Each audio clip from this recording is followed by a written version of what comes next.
One of the concepts that I'm really excited about is the concept of ambient agents. So what is an ambient agent? Ambient agents listen to an event stream and act on it accordingly, potentially acting on multiple events at a time. So it's no longer a human coming in and sending a message. It's an event that happens in the background. So just to make this concrete, an example of an ambient agent could be an email agent that listens to emails coming in and acts on them accordingly and maybe tries to respond or maybe tries to schedule meetings or maybe pings you or pings other people on the team. I think they're interesting for a few reasons. So if you interact with a chat agent, it's generally one-to-one. You're doing one thing at a time. When you have these ambient agents, there can be thousands of them running in the background. And so that just lets us scale our impact a lot more.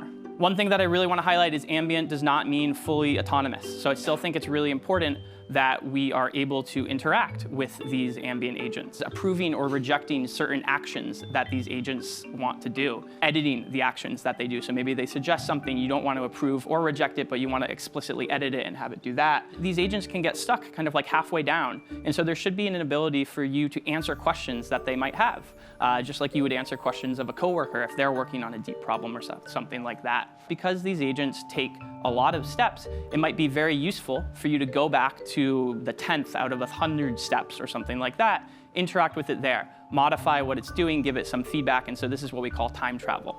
And so with this importance of the human in the loop, I think it's interesting to think about what a good UX for this might look like. This is one thing that we've kind of built as a prototype at LangChain, which is the concept, we call it an agent inbox. These agents are often way more long running. They're often bursty because they're triggered by events, so you could get thousands of events at a time, so you need to be able to scale up. And they're flaky in nature, not just because of typical software things, but also because of this human in the loop pattern. You want to be able to correct mistakes. As a concrete example of this, one of the things that I built on the side is an email agent. So if you've emailed me in the past year or so, it's drafted a response or sent a calendar invite. It's still human in the loop. I use the agent inbox all the time. It's open source and on GitHub. So if you want to see how all these components come together in what I think is a pretty cool and unique and hopefully a glimpse of what's next, I would encourage you to check it out.